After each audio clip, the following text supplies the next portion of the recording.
for Black America, it's just another year. You knew the disrespect by your elected puppeteers, but let me show you how to persevere. YouTube, we up. Facebook, we getting there. We coming up. Yeah, I can see it. I think I can read the words. We're about to find out. I'll see how I get these glasses on. Facebook, we up. If you're wondering who I'm listening to, this is You and I off her Introspection EP, and the song is Introspection. First song on the joint. Yeah. So, I'll do this. Cool little joint just came out this past weekend. 4th of July weekend. So, I was feeling it. Actually had some good music come out. So, I was checking a few albums. I was feeling them, digging them, liking them. Yeah. What's his name? Black or Six Black? I think it's Black, but he uses, instead of a B, he uses a 6. Yeah. You heard his music before. You like it. I'll be bumping it sometimes. It's dope. I just can't think of the actual track. But got some dope stuff. We're gonna cover a lot of ground today.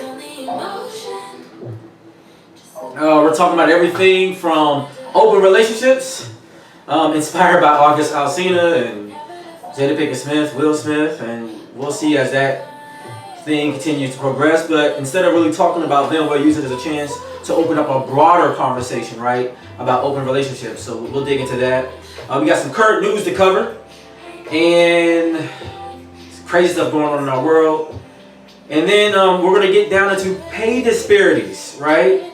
That's a serious situation right now in America. And right now it seems like America wants to rectify itself. So let's put them up to the challenge. We'll talk about some of the actual facts, some data that's been collected from organizations like payscale.com and also from the Brookings Institution.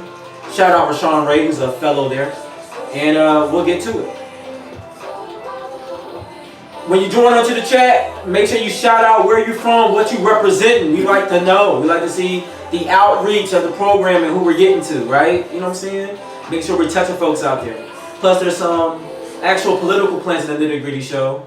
And based off where you're from, that allows us to know who we may more so have access to as far as political leaders in your area and how we can connect on various things. Sold by Elisa, what's up? Happy to have you on, one of our favorite real estate agents. We just shouted her out a few weeks back. So anyways, let's get into it.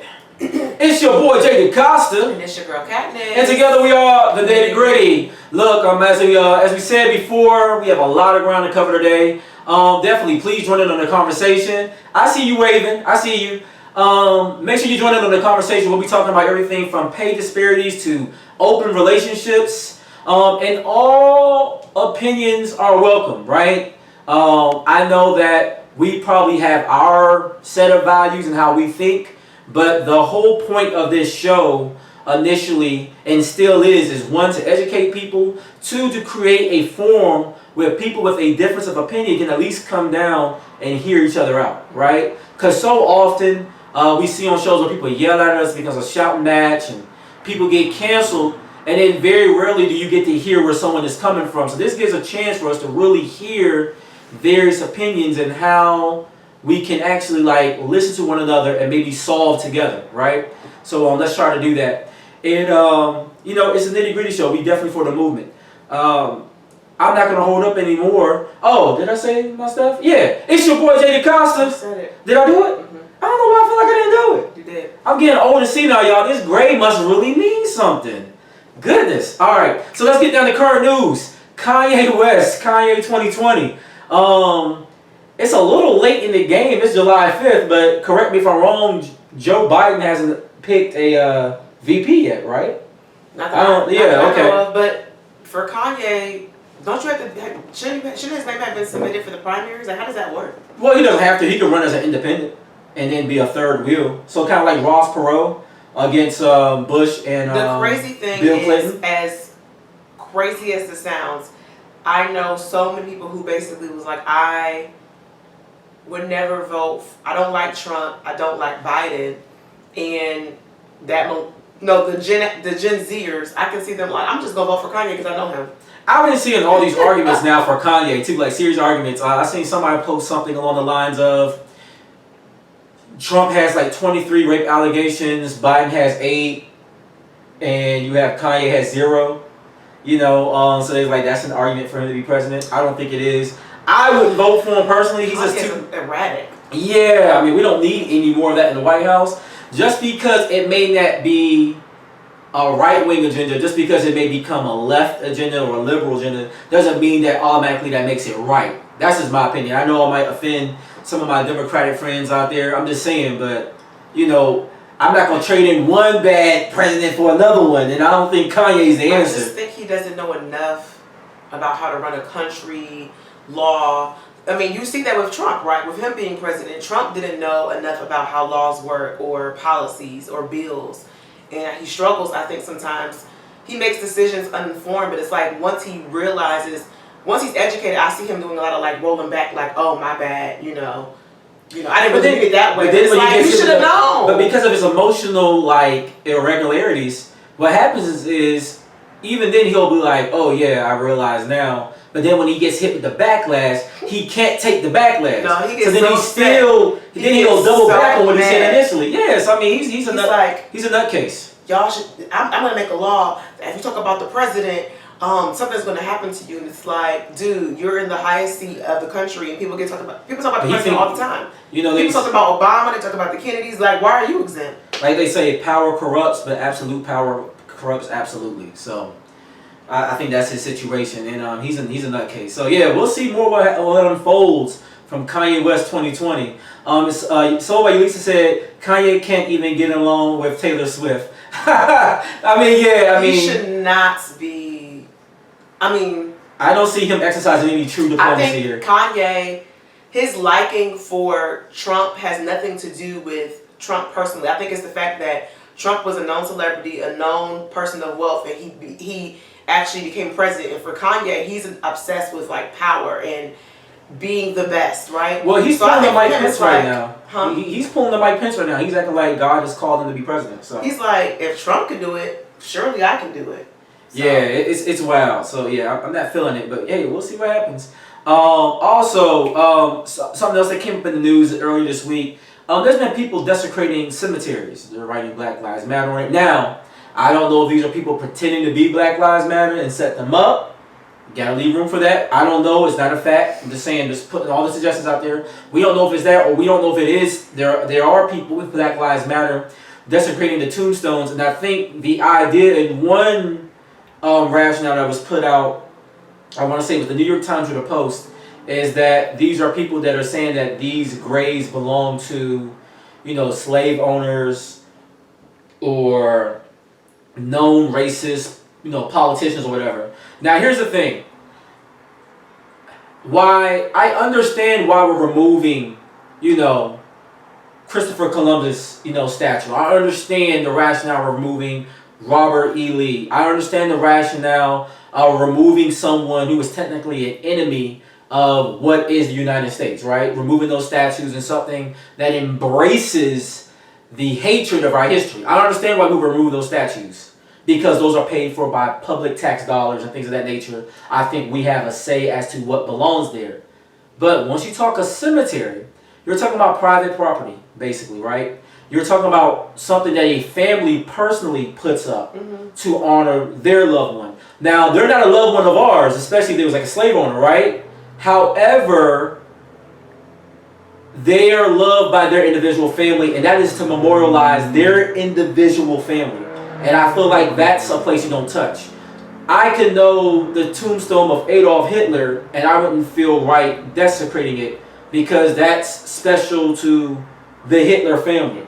Not saying you honor the man, so you take down any statue of him publicly, like in Germany or wherever, but I don't see why you desecrate a private piece of property or memorandum to a family. That doesn't make sense to me. I don't know why people are doing it. We have Elisa here. It says statues, yes. Tombstones, no. That's personal property. Exactly. So, yeah, I think that's crossing the line. And if someone is thinking that's a good idea to go to a cemetery and desecrate somebody's tomb because of their past or their history, that's not it. Now, if you want to write an expose and submit it to a paper saying that, hey, this person participating in XYZ, and I don't want to see him celebrated at my school or in my city or in my state or what have you. That's open because now you're talking about public, but when you're talking about somebody's tomb, I don't care what they did in his life. If someone loved them enough, or I guess if they achieved enough in life that they were able to have someone honor their burial wishes, leave that alone. That's private. No matter what you think of them, I think we need to stay that alone. So I agree with that. I just wanted to just have the thought that aligns with it is that how many black people in this country died and just never even had the opportunity to even be buried. Like literally their body was just thrown in the backyard, just thrown somewhere, and people can't identify them. You know, the grass grew. I mean, I hate to be dramatic, but you think about slaves, they didn't mark their tombstones or say, I mean, some slave masters were nice and say this was Timmy, this was Karen or whatever, but most of them was just like, just dump the body elsewhere. I mean, how many people who were black, family never connected to the body? Like, how many Emmett Tills were there out there who didn't have a family looking or seeking justice or refuge for the body to actually be brought to the family so that they could bury him or honor him? How many of them were told, we don't know where the body's at? We don't know. just an unsolved case. So, I don't know, for me as a black woman, the more and more I get in this awakening of heritage, I think I'm more sensitive to our history and what it means. Like, I feel like before I was sensitive, but it's definitely been heightened now. Now I think about like, wow, like this happened to people who look like me not even 100 years ago. That's scary. Yeah. Mass graves. So by Elisa brought up. And they also did a bit of Native Americans. You see a lot of mass graves that were created of the bodies that they kind of just ran through, whether it was infection because of foreign diseases or just straight wiping them out. Also in current news, and then we'll get down to the nitty gritty, not John Hopkins University, but an individual with the name John Hopkins who lives a resident in Ohio. He was given 8 years for molesting 28. I repeat, 28 first grade girls. He only got 8 years. I know brothers in prison right now for having just a couple of kilos on them. Having a couple of ounces of that good stuff, that purple kush. I'm acting like I done smoked before. I ain't never smoked a day in my life. But still, I know a couple of brothers in jail right now doing 10-year, 20-year, 15-year bids. Some of them just in jail for conspiracy. No murders attached, no violence attached to them, just because they were involved in a criminal enterprise, making illegal money, not paying taxes on it. These folks are doing 20, 30 years in jail, right? This guy got 8 years. That means he gonna get out in 4 more than likely. You get what I'm saying? I'm just trying to understand why. I don't understand how this got 8 years. Happened in Ohio. Remember Zanesville with them animals running around? That was Ohio. Yeah, I mean, but this right here is crazy, and I brought it up because this adds to the reason and the importance why we need to change how we go about our legal system, how we go about convictions, and the disparity as to how we convict blacks over whites, right? And I know some people are like, why are you making a black-white thing? It's not a black-white thing. It's a black versus racism and systematic injustice that needs to be taken care of. It just so happened that same system has a preference to those who are white because it was created by old white men. All right? You just got to call a thing because unless you understand what the problem is and have a proper diagnosis, how can you then treat it? Right? So I'm just saying you can't keep on dancing around what the issues are. So, let's call a thing. Ayana Van Zandt, call a thing, and then take care of it. And then, in other current news, but it goes down to us getting down to the nitty gritty, we have August Alsina. So let's get down to the nitty gritty. Kat, can you take it from here? Let's get people caught up on August Alsina. Some of the other folks may not even know what August Alsina is. You know what I'm saying? So August Alsina is like I would say he appeals to the Zen G Xers. He's about 27, so he appeals to that crowd. He's an R&B artist. Allegedly, him and Jada Pinkett-Smith had some kind of affair or some kind of sexual something. So originally he was friends with Jaden Smith, Will and Jada's son. Jaden introduced him to the family, and Jada said she wanted to help him because he had he had a drug addiction, a really bad drug addiction. Like he's talked about how depressed he was, especially when his sister died. He adopted his sister's child, just all types of stuff that he's gone through in life and just really did not know how to cope with anxiety and depression. So long story short, he recently did an interview with Angela Yee from The Breakfast Club saying that he loved Jada with all his heart, and that when she broke it off, it almost killed him. He was like crying and really emotional about it. And basically he alleged that they had a long sexual relationship. He said basically as far back as 2017, and basically he had to keep it a secret, and that Will basically gave him the sign off to say, you know, it's okay for you to sleep with my wife. Now Will's reps have come out and said that was not true. He never gave him any kind of sign off.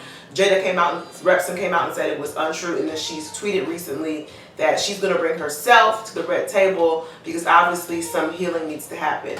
So that is the story in a nutshell. Do I believe August Alsina? Yes. Do I believe that he and Jada Pinkett-Smith had a long-term sexual relationship? Yes. Do I believe that the Smiths have an open marriage?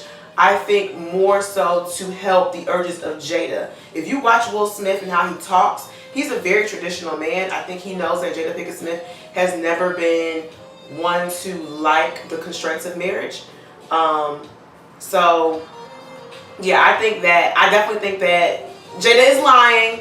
She had a sexual relationship with him. I think she didn't want the world to know because she is concerned about protecting the image of her and Will and them being this Hollywood royalty committed couple. But the reality is, I think that Jada has had indiscretions on Will multiple times, and maybe Will has had maybe one or two passes because he feel like, you know, if Jada's doing it, maybe I'll do it. But I don't think that he prefers that. I think he just loves her in spite of, because he doesn't.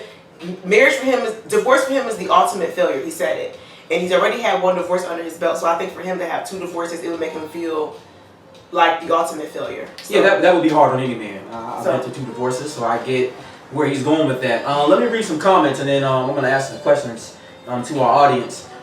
So let's go with Paul. Pastor Paul, so happy to have you here, brother, because I know, like, relationships. For those that don't know, Paul and Nikki Thompson also blog. That is a good point. Yeah, Paul and Nikki Thompson also blog on relationships every Wednesday. Paul, let me know the time. I want to say it's Wednesday at 8 p.m., and that's Eastern time, but let me know for sure so I can tell the folks right. But I know that, yeah, every Wednesday they have conversations about relationships, their personal endeavors, their takes on various things. It's some really dope stuff. I think if you're a couple, you just want to be around another couple and see the strength of what relationship can be and enjoy a relationship, that's something that you guys should definitely tune into. So Paul says, oh, I'm here for this August Alsina talk, man. Oh, and I'm sorry, correction, guys, that's 9 p.m. Eastern on Wednesdays. Something important there. He said. Yeah, I was gonna read it. Paul Thompson also says an important part of this story is that August Alsina revealed this information during an album rollout, and I do find that's interesting. Paul, I think it was you that was saying that this was an ugly rollout, but even with that, I haven't watched all of the tape series. But I haven't really seen him talk about it in the tape series. It seems like he focuses more on family and his mother dying.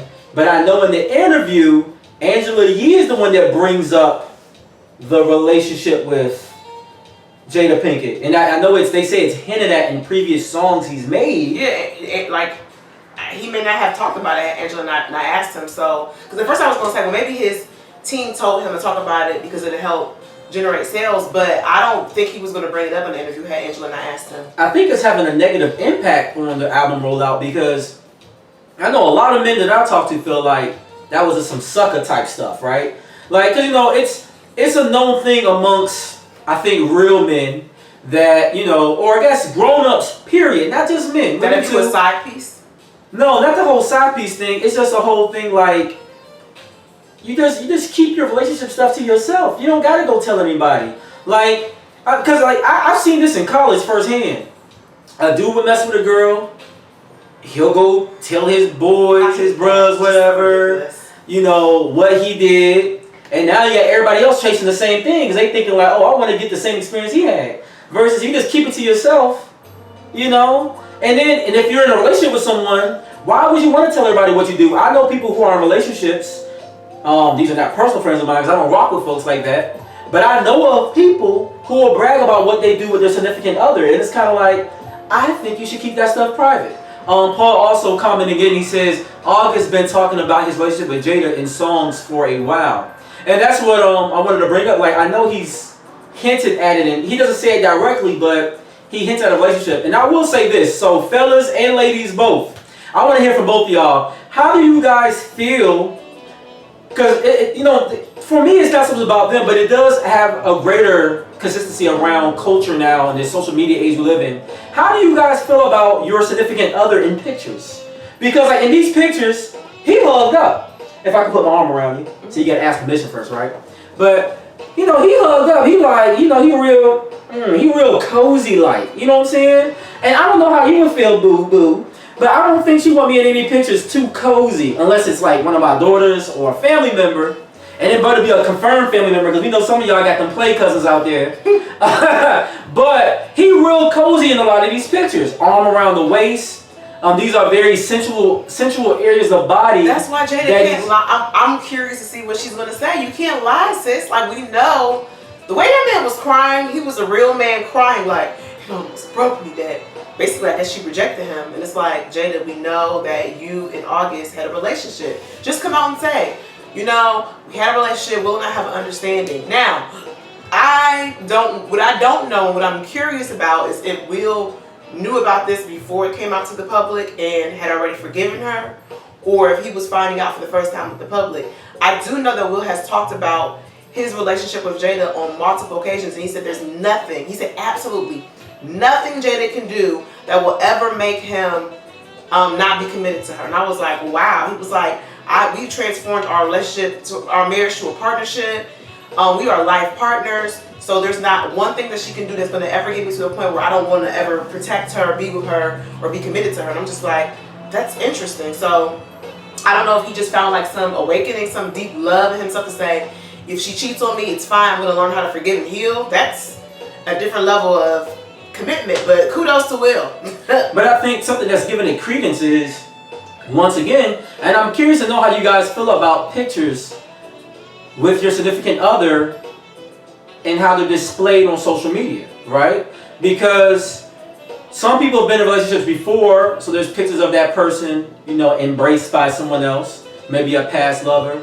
Sometimes people have, you know, college friends, high school friends, people that feel like they're like family. So they take these close pictures, but then if someone can take that, because on social media, while you can share a lot, you also can only say so little, right?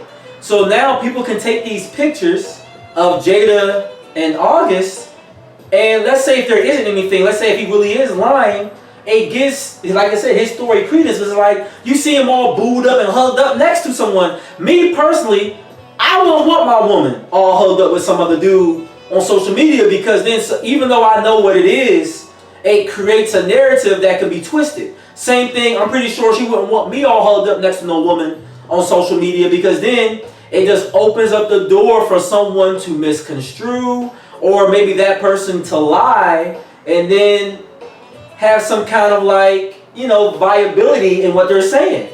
It just makes you question. Paul says, I have a hard time feeling sorry for people who sign up for the side piece package and become upset about that. It doesn't come with the main thing privileges. Nope. And that's true. And, you know, there's something to be said about this side piece culture we live in, right? It's this idea of having, because, I mean, at least my interpretation of what I've seen, whether it's in movies, media, or even just in the perceptions of these young ladies or these men when it doesn't work out, it's like, yeah, you're the side piece, but it's like they're always trying to become the main piece of chicken on the plate. Yeah. You know, it's like you're vying for your time.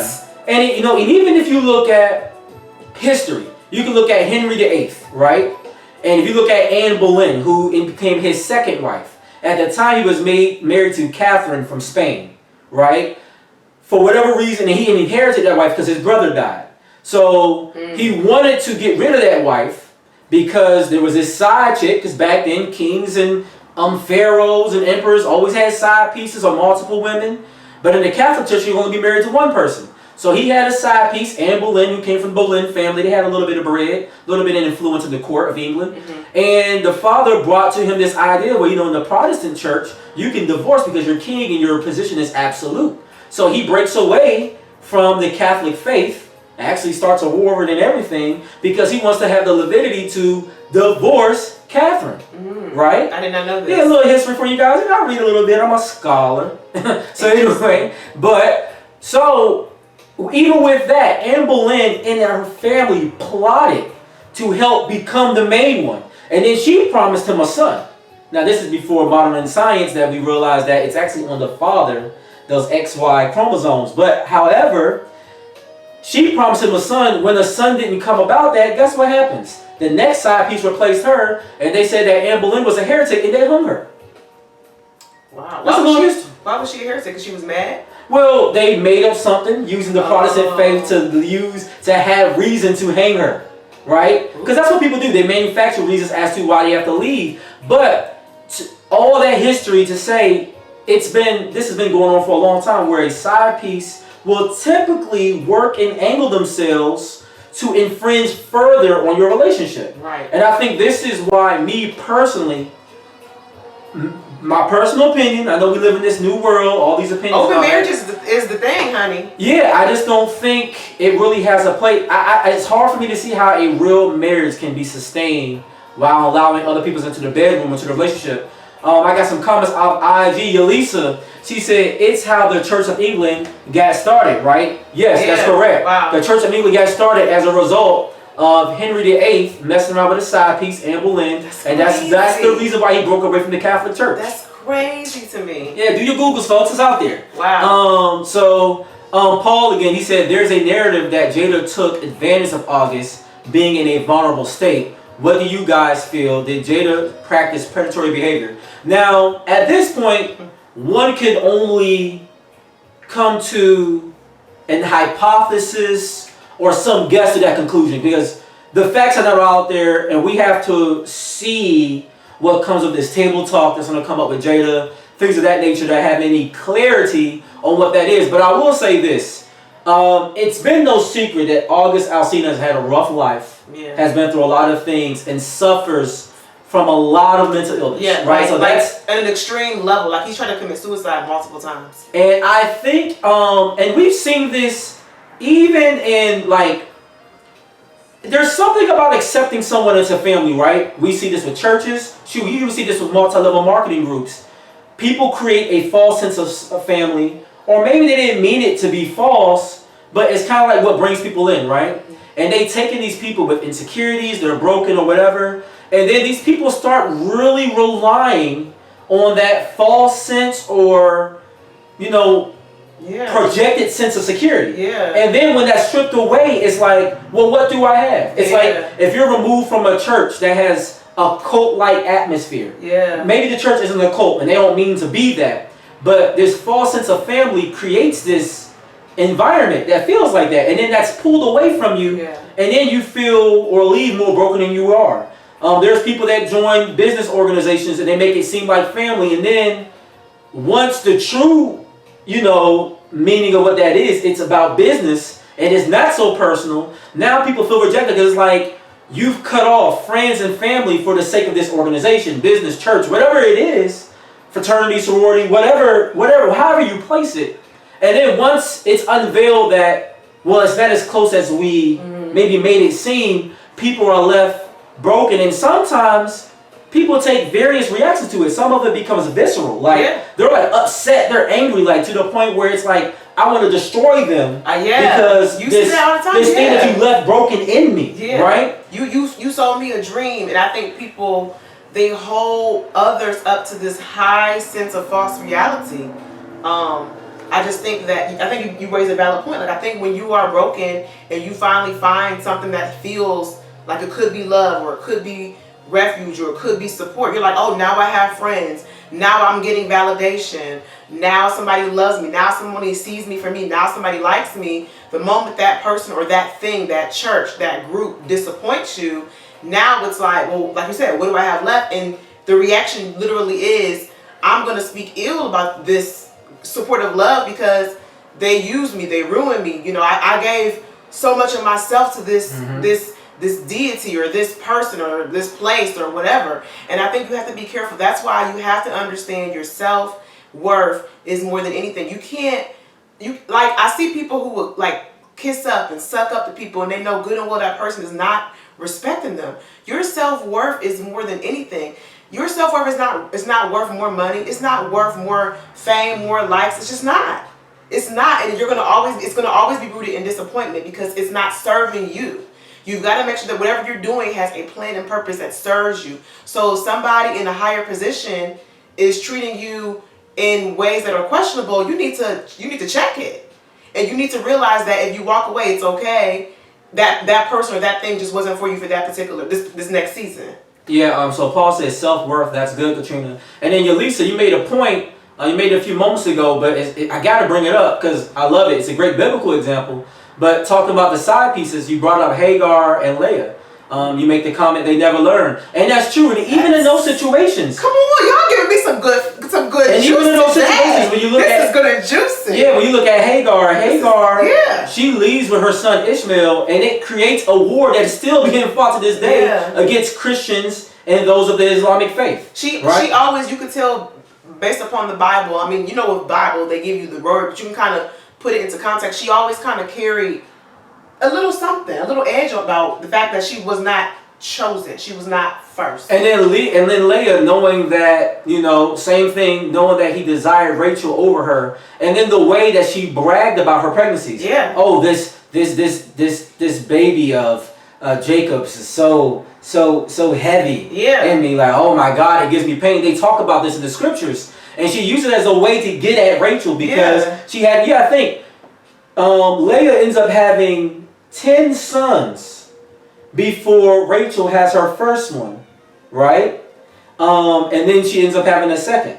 So in Benjamin. So before she can even have a son, Leah put out 10. That means, you know. But main pieces do that. I think sometimes main pieces have the insecurity of, well, my husband or my wife is cheating on me and I'm not leaving them.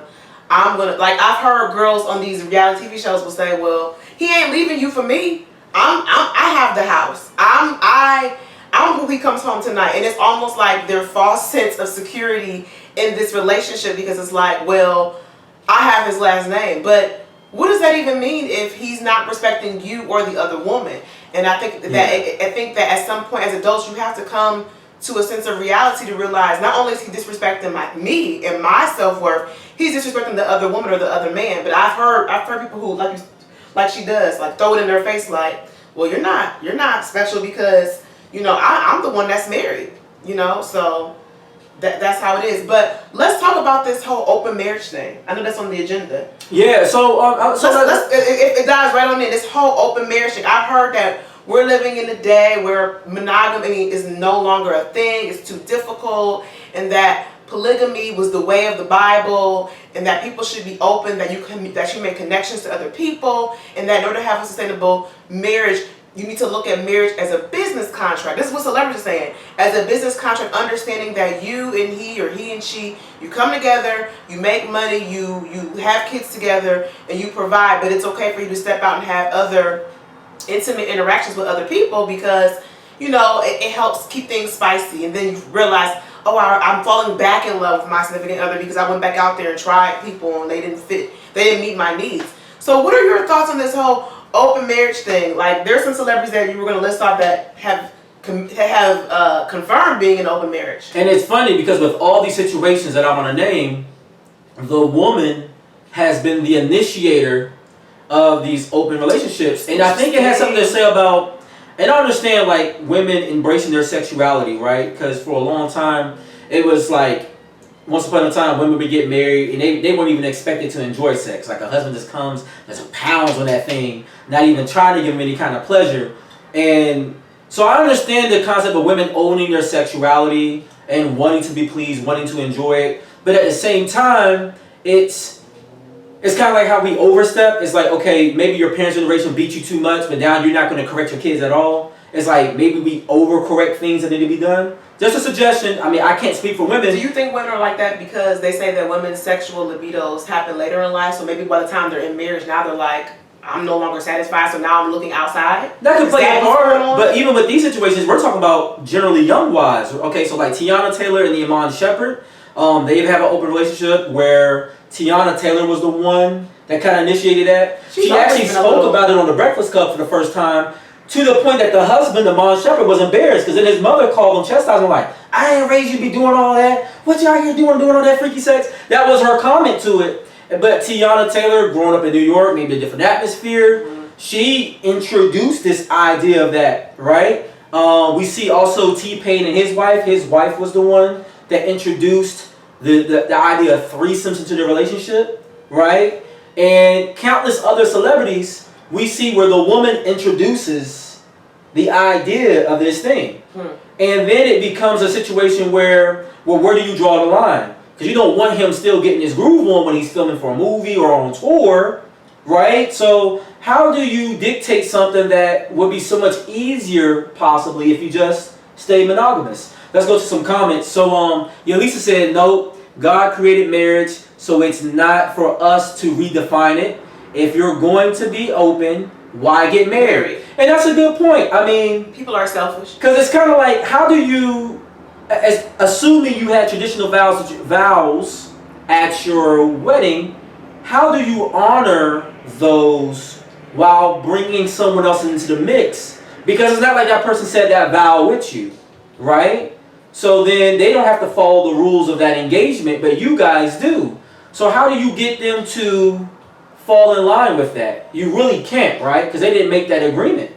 Jada said, Will and Jada have never confirmed having an open marriage, but she always says that her and Will are really big on communicating. So she's more, they don't, there's nothing off the table is what she says. We tell each other everything. So I think people have this idea, well, as long as I told him or I told her and she acknowledged it, then it's okay because she knows. Like, she can't get mad or he can't get mad. And I'm gonna come back to that point because that is a good point. But I think it's being misinterpreted by folks like that. I'll explain here in a second. Paul said there cannot be a marriage that is open. How can two become one flesh if there are multiple fleshes? You even got a like. Somebody liked that comment, so that's dope. I like it. I know we got other folks here. Shout yourself out if you're here. Let us know you're in the building. Also, Elisa says from our IG crowd, I think we need to look at their past sexual experience, maybe abuse, right? That's key. And I just want to just say quickly, understanding a person's past sexual experience is very key, because I think sometimes people go into this idea of, I'm going to get married, they just check out.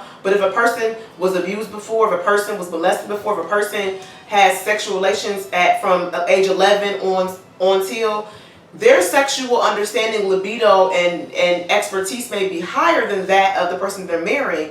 And then now you have this unequally yoked sexual experience, right? And then you have this guy who's like, I married the Virgin Mary, I did what my pastor said, I changed my life, and she's not pleasing me because she's not doing things like the way Boom Keisha was down at the strip club. What am I supposed to do with her, Pastor? Like, I'm trying to teach her, she's not into it, or vice versa. So I think that these kind of conversations should be up for consideration. But the thing is, the Bible talks about Christians, strict Christians don't have sex before marriage.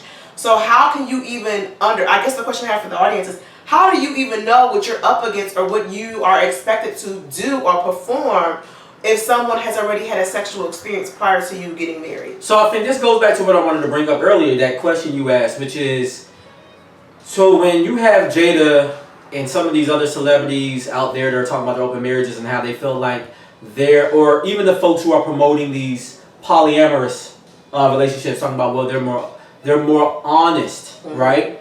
I think the thing we can learn from them is they're not afraid to have the tough conversations. But I think the misinterpretation is, just because someone is expressing, hey, there's a shorty at work that's fine, I want to get in it. You know what I'm saying? That's to say that you and your wife are so close that you can have that conversation and not get divorced over a conversation. But it doesn't mean that it makes the okay to act on it. It's saying that you guys are uncovering the situation before it has to be, oh, he got caught cheating or she got caught cheating. Instead, you allow yourselves to get ahead of it by saying, hey, look, this is what I'm struggling with, and I need you as my friend, as part of me, to understand this and help me through this so we don't cause significant damage to our relationship, but instead we could work together, and maybe your spouse then will be in a better place to say, okay, I understand you need this done sexually or that sexually, considering how you're struggling, we can work through this now, versus having to repair an actual damage done and then try to still work through it. I think because what happens in a lot of times with cases of infidelity, especially if it's a situation where the person cheated because they didn't get everything they needed at home, that could have been fixed easier if there was open communication, honest communication, because now it's a situation where it's like, if you do cheat, the focus becomes the act of cheating, but then you're still not getting the thing you need. You get what I'm saying? How do you ever fix that if the focus is always going to be XYZ cheated? You get what I'm saying? So I think if you were to be open enough to say, hey, this is what I'm struggling with, these hard things to deal with in the relationship, if you got in front of it, then you don't have to deal with the idea of, well, you cheated. Now you can deal with the real issue, which is we need to connect this kind of way. Let's find a way to get there because it's driving me to a point where I'm looking at someone else. And I think that celebrities may have a tougher time than common folks as far as connecting because they're busy. Will Smith. And you got people practically throwing booty at you. Well, that too. Good-looking people, good-looking men, good-looking women. Will Smith said that when he does his movies, he said that he likes to do it consecutively. Like there was an interview, he was like, when it comes to a year, he likes to take like 6 months and say, well, how many movies can I make in 6 months? If it's 3, I'm gonna do it, 24/7 a day. Exactly, to the point where I'm not home. So then you got Jada probably just sitting there, twiddling her thumbs, doing red table talk, like, okay, when no husband's here, I'm kind of bored. What do I do? I think celebrities like really get bored, even though it's crazy because you got so much money and access to things. But I think that you have to make your relationship intentional. That means you have to create space and time. If it means putting it on a calendar, me and my significant other, we're going to go for a dinner date at least twice a month. We're going to connect on these days, or we're going to force ourselves to be intimate, because I think with the hustle and bustle of life, you fall into a pattern individually, and then you wake up one day and you're like, I don't even know you. Who am I married to? Yeah, and then Yolisa makes a good point, and then we'll probably go ahead and use the rest of the time to tackle our last subject, but excuse me, she says she's also overcompensating for the emotional aspect of the abuse. And that's true. Yeah, I mean, that's a lot to take on. Yo, what's up, G? Kicks on deck, I see you. So shout out DMV in the building. So, but yeah, and that's an interesting thing as well. It's like, how do you compensate for that? Like, how do you... Wait, she was abused? Jada was abused? So, yeah, there was abuse in Jada's house. She's seen, like, her mom abused. But I think Elisa's always also speaking to, in general, people that do that might be overcompensating for abuse to bring in all these sexual themes. She was out. Her mother didn't really have any restrictions on her. Jada was running the streets with Tupac and them in Baltimore at like age 14, 15. She didn't have, and I think that she brings that same style of parenting to her own kids. Yeah, so they're an interesting household. And I mean, and I can't tell anyone how to govern their house, but then you have to look at, like, is that really working for you, right? So, this is an interesting conversation. I think we'll continue this conversation again because this is good. Definitely, we'll probably announce it early when we're going to have this conversation again with relationships, and then I want to get some more perspectives on that because I think it's important stuff. Because it's like, where do you draw the line? And feel free, if you're watching this video via YouTube, or you're watching this video after the fact as it's already displayed on maybe IGTV or Facebook, please leave comments because we do go back and look through these comments and it'll be interesting. And yes, Yolisa, you're correct. Her mother was an addict. So they had a lot of things going on in that household. Gotcha. The second thing we want to talk about, and this is important, actually Kat brought the idea of this conversation up earlier this week. I was like, yeah, let's try to find some time to talk about that, squeeze it in. So with our last 15 minutes or so, we'll talk about it.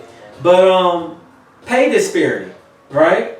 And I know this seems like quite a different jump, but we do, right now, we're in a process where there's maybe the start of a revolution really being taking place right now in America. Yes. And people are really trying to make effective change and definitive change that can break oppressive systems, right? And part of that has to do with money. It has to do with jobs and the ability to take care of your family. They give you some stats. Right now, looking at data collected, and this is on payscale.com, when you look at that, they took data collected from 2017 to 2019, surveying over 1.8 million people.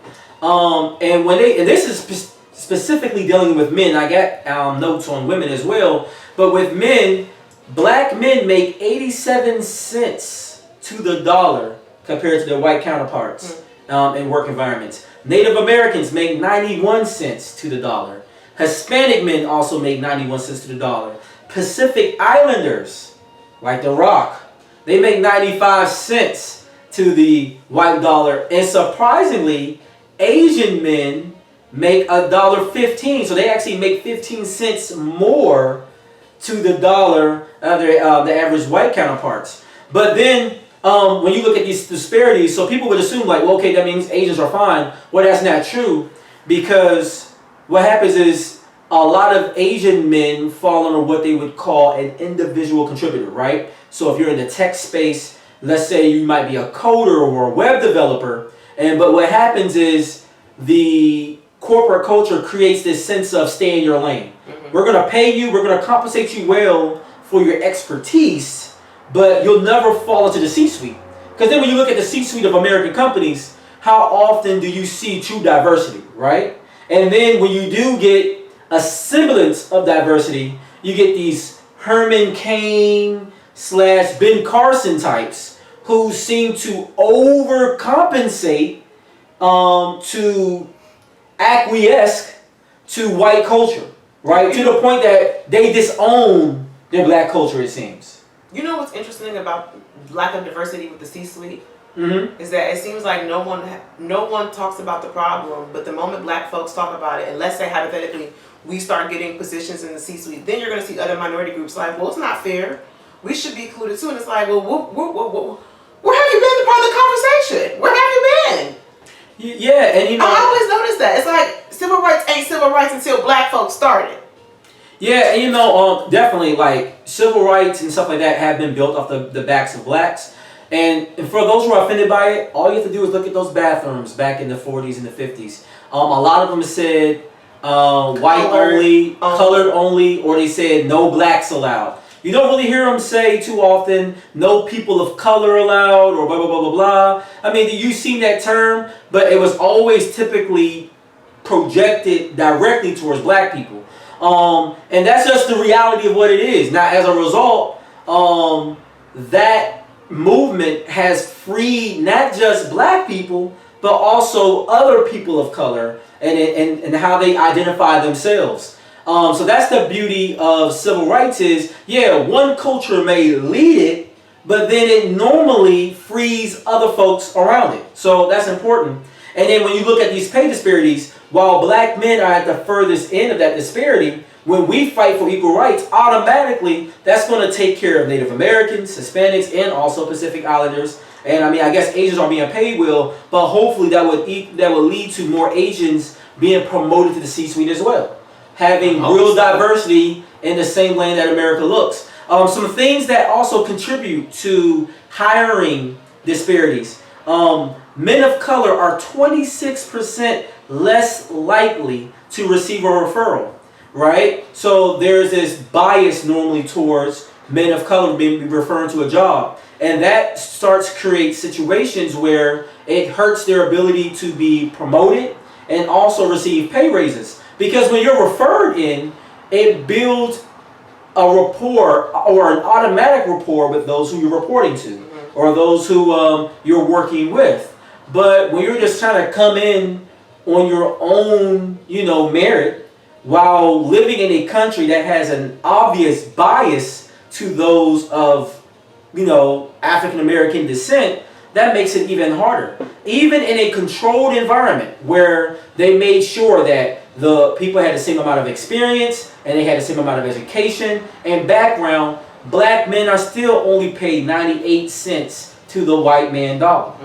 So there's always a disparity. And then the thing is, hiring discrimination hasn't seen an improvement in 25 years. Even in 2019, during the first quarter, the unemployment rate for blacks was 7.1%. For Hispanics, it was 5.1%. And for those of whites, it was 3.7%. And this is important because when you look at trying to get hired by another company, and then when you're trying to negotiate for a better pay, something that they've been able to prove across the board, period, is that the longer you've been unemployed, the less that company will be willing to pay you, even if they know you deserve more. So if you're looking at pay disparities, and if you wonder how that factors in, it takes a point. And then looking at women, because I didn't bring up some results of women, and this is as recent as March 20. Women of color experience the nation's persistent and pervasive gender wage gap most severely, right? Latino women or Latina women are typically paid 54 cents for every dollar paid to white men. You have Native American women are typically paid 50 cents for every dollar paid to white men. Black women are actually doing better than that of those women from the sense that they're paid 62 cents for every dollar paid to white men. But also you have to take into consideration that black women are the fastest growing section of business owners and the most educated group of people in America right now. So it's kind of interesting that the most educated group of people in America right now are still only making 62 cents to that of white males.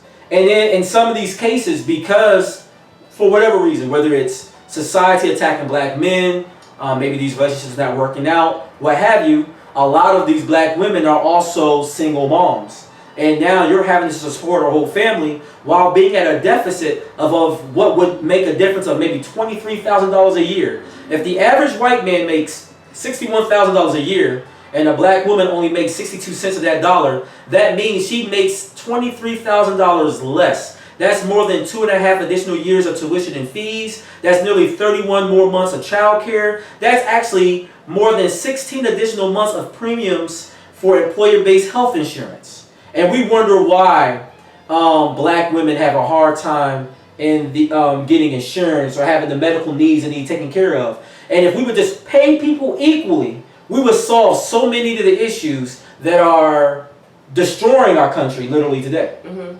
I just want to know, I just wanted to add to the conversation. We know that we're getting paid less, but for some reason in our culture, we just don't talk about money at all. So you didn't know how much your mom made, you didn't know how much your friends made at work, and a lot of times when we get a job offer, I hear in the black community often, we just take it. We just take the offer, we don't counter offer, we don't ask for signing bonus, we don't negotiate for more days off. And then we finally get into that institution, it's kind of like, I'm not saying your grandfather in, because you can always change it, but it's kind of like, you'll look around and you're like, wait a minute, people at this level are making what money? Wait a minute, people at the same job that I'm at have more days off? Like, why am I not getting that? And the way the company gets around it is that you can't say it's discrimination, because in their head, well, during your negotiation, you should have negotiated for something better. But we just don't, and we don't talk about it. So I'm not saying you should go and talk about your salary to everybody, because not everybody's business. But what I am saying is that before you go into a job, I think you should do your due diligence by researching. Find out how much people were getting paid before you in that current position. Find out what the median income is for that current role. And then in the event that company is not willing to give you that salary, negotiate for something else. Like, so if they can't give you the desired salary, maybe you can negotiate for a signing bonus. Maybe you can negotiate for more days off. Maybe you can negotiate for a longer maternity leave. Everything is negotiable via a hire letter, because essentially it's a small contract between you and that employer. So I just encourage us to do it, because I think that we carry this sense of frustration, and I do think that we have a right to be frustrated, but I do think the first part of it is us taking it into our heads to negotiate for better. So to give you guys a solution, because we're running close to time, but PayScale did offer us a solution as what we can do from the individual side, beyond obviously advocating and getting laws to change and maybe open up the books of these companies to see is there a pay disparity, and then they have an opportunity to fix it. Hey, don't donate $10 million to racial justice and inequality when you can just simply fix the pay wages at your job. Okay? That is what we're looking for. So looking at this scale, right? What they said that we could do better from an individual basis is, when you're applying to a job, you have companies like Glassdoor, PayScale is one of them. There's various companies that would give you the average of what a profession makes, right, for that area or a certain company. So what you need to do is, first, you look at the average pay. So let's say someone wants to be an architect. Architects in America tend to make an average of $65,000, but keep in mind, they're taking into account places like Hattiesburg, Mississippi, poorest state, right, in the nation, and a relatively poor city. Nothing against Hattiesburg, right? You got Camp Shelby right there. But we know it's a poor city in retrospect to the New York, to the world, LA, DC, right? So when you look at the average, yeah, 65,000 would probably do okay for, you know, Mississippi and give you a good life, but it's not going to do much in New York. So what's the second step? The second step is, so you look at the average, 65,000, and then you could go to a government pay chart, right? So you can look at the GS pay scale. The GS pay scale actually gives you, or the military pay scale, in there you can find what the BAH is in individual areas across the nation. And then you can use that as a catalyst, since it's a government job, so it's going to be fair, right? You can look at the government job and say, okay, well, this is how the government decides how much more the cost of living is in the area. For instance, in the DC area, the BAH, or the basic housing allowance, is about $2,500 a month. So what you would do is you would take $2,500, multiply it by 12, because that equals a whole year, and then you add that to what they say the average cost of living is, or the average pay for an architect is. You know, as an example, it's $65,000. So now you add that $2,400, which is like roughly around $30,000, to the 65. So then when you're going to the company, you're telling them, you don't let them offer you $75,000. You want to be offered $90,000, because you know, I know architects make this across the board, and I know that areas tend to pay a little bit more based off cost of living. So this will be the proper amount for me to be paid based off what I found out. Or where I live. Or where I live, right? So that takes care of two things. One, how much you're supposed to be paid in that profession. And two, how do you make sure that it's fair according to where you live? And that would be the best step. I wish we had more time to talk about it. I think we'll have to find time to talk about this again. Maybe to bring the guest in, because it's important, because we have to be valued for what we do in corporate America. And I think we've both seen it, where, you know, we're underpaid, and we need to find a way to make sure that we're getting the best quality of life for those people who are working towards a thing. There's so much more to talk about in pay disparity. I might bring it up on the soapbox again and talk about it some more. Before we leave out, got a couple of shout outs real quick. Want to shout out happy anniversary to Mike and Jennifer Hawkins. They just celebrated 41 years on... Happy anniversary. It was this Tuesday, right? This past Tuesday? Yeah, so shout out to them. 41 years of marriage. I want that to be me one day. That is an amazing blessing, shout out, Mama right? and Daddy. And they didn't have to bring anybody extra into the relationship. They got to keep it right 100 right between the two of them. That's dope. So shout out to you guys. I love you. Then also, happy birthday to Shannon. Happy birthday to my cousin, Karen Young. Shout out to my other cousin, Andre Thurman. Also, shout out Makita Bryant, and shout out Devin Smith. They all had birthdays this past week. So we celebrate with you guys.